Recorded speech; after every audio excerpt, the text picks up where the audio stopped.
సాయి ఈశ్వరాచారి సావు నిన్న పెట్రోల్ పోసుకొని అంటుపెట్టుకున్నాడు ఉప్పల్ దగ్గర. ఈ సావుకు కాంగ్రెస్, రాహుల్ గాంధీ, ముఖ్యమంత్రి రేవంత్ రెడ్డి బరాబర్ వాళ్ళే బాధ్యులు. వాళ్ళ హత్యనే ఇది ఆత్మహత్య కాదు, వాళ్ళు చేసినటువంటి హత్య ఇది. రాబందుల రాజ్యం ఇది.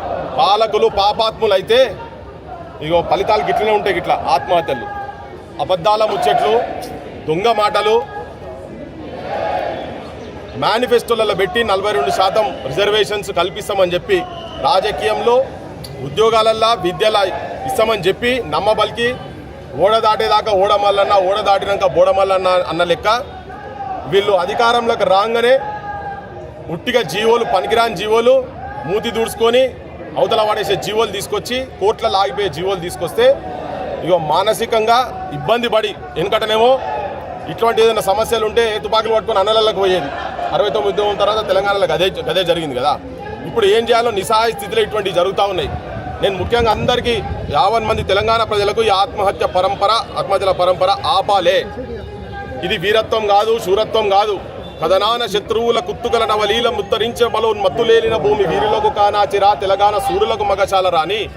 ఇక్కడ కారం పొడితోటి రోకల్ బండలతోని పల్లెలు నైజాం పాలనను తుపాకులకు, తోపులకు ఎదురొడ్డి బగాయించినటువంటి, పైజాం ఉడబీకి బగాయించినటువంటి ప్రాంతంలో ఆత్మహత్యలు జరగొద్దు.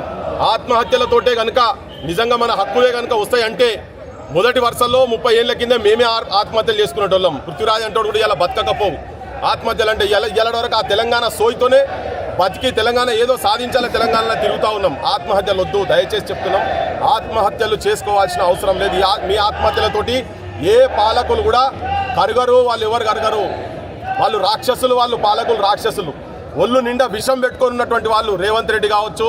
ఇంతకుముందు కేసీఆర్ పాలనలో కూడా ఆయన కూడా 34 ఉన్నదాన్ని 18% తీసుకొచ్చిండు. ఇప్పుడు పార్లమెంట్లో బిల్లు పెట్టాల్సి ఉంటే రాష్ట్ర ప్రభుత్వం కావచ్చు, అన్ని రాజకీయ పార్టీలు ఢిల్లీలో పోయి ఢిల్లీ దగ్గర కూర్చొని పార్లమెంటు ముంగట తర్వాత నరేంద్ర మోడీ ఇంటి ముంగట పోయి గడబడి చేయాల్సింది పోయి. నేను ఈ మధ్యలో కూడా చెప్పిన, మీరు ఇక్కడ కాదు, మీ క్షేత్రం మొత్తము మీరు పోయి ఢిల్లీలో కొట్లాడాలని. కనీసము వీళ్ళు పోయి ఢిల్లీలో అందరు కలిసి అన్ని రాజకీయ పార్టీలు కలిసిపోయి ఢిల్లీలో కూర్చొని ఒత్తిడి తీసుకొచ్చేటువంటి అఖిల పక్షాన్ని కూడా ఇప్పటిదాకా తీసుకోపోలేదు. రాజకీయ పార్టీల దొంగ నాటకాలతోటి మా వాళ్ళు కూడా, మా సంఘాల వాళ్ళు కూడా చాలా నమ్మిండ్రు. వీళ్ళను నమ్మకపోనుండే వీళ్ళు ఎంత నమ్మినా ఏం చేసినా వాళ్ళ చుట్టూ ఈ దండలు వేసుకొని ఆ శాల్వాలు కప్పుకుంటే ఏం కాదు. ప్రజాక్షేత్రంలో కొట్లాడాల్సిన అవసరం ఉన్నది. నేను ఉన్నది చెప్పదలుచుకున్నా, తెలంగాణకు హిడ్మాల్ కావాలి. ఎటువంటి హిడ్మాల్ కావాలంటే బందూకు చేతిలో లేని హిడ్మాల్ కావాలి. అంటే అంత త్యాగ బుద్ధి ఉన్నటువంటి హిడ్మాల్ అయితేనే మన హక్కులు ఈడ సాధించుకోగలుగుతాం. ఓటు అనే అద్భుతమైన ఆయుధం మన చేతులలో ఉన్నది.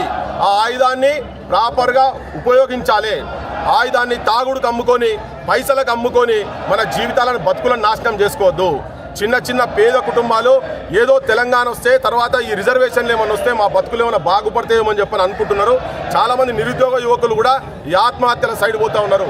ఇంతకుముందు కూడా ఇది వీరత్వం కాదు, శూరత్వం కాదు. మళ్ళీ చెప్తున్నా, శ్రీకాంతాచారి ఇంతకుముందు ఉండే, ఇప్పుడు ఈశ్వరాచారి మళ్ళీ బీసీల ఉద్యమం గురించి, తెలంగాణ గురించి ఆయన అయితే బీసీల గురించి నేను అని చెప్పిండట.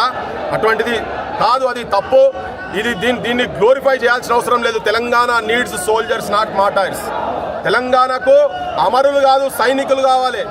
సైనికులు, ఐడియాలజికల్ మిలిటెన్స్ ఉన్నటువంటి సైనికులు కావాలి. జనం లోపల పడదాం, జనాన్ని కన్విన్స్ చేద్దాం, ఓటు చైతన్యం తీసుకొద్దాం. మన రాజ్యం పేదోని రాజ్యం రావాలంటే ఐడియాలజికల్ మిలిటెన్సీ కావాలి తెలంగాణలో. సో మొత్తం యువకులకు చెప్పదలుచుకున్న, ఓటు హక్కు అనేది ప్రాపర్గా వినియోగించుకోదలుచుకుంటే ఇది ఒక మంచి లైన్లోకి పోతాము. లేకపోతే ఇటువంటి సావులుగా కంటిన్యూ అవుతాయి. కానీ మళ్ళీ చెప్తున్నా, ఆత్మహత్యల సైడ్ పోవద్దు. యువతరానికి 50 మంది తెలంగాణలో ఉన్నటువంటి అన్ని కులాలకు చెప్తున్నా, ముఖ్యంగా బీసీలు చితికిపోయారు. వాళ్ళు మొత్తం backbone of the nation, most brilliant and creative communities of this nation have become begging communities of this nation. అడక తినే స్థాయికి పోయినరు బీసీలు.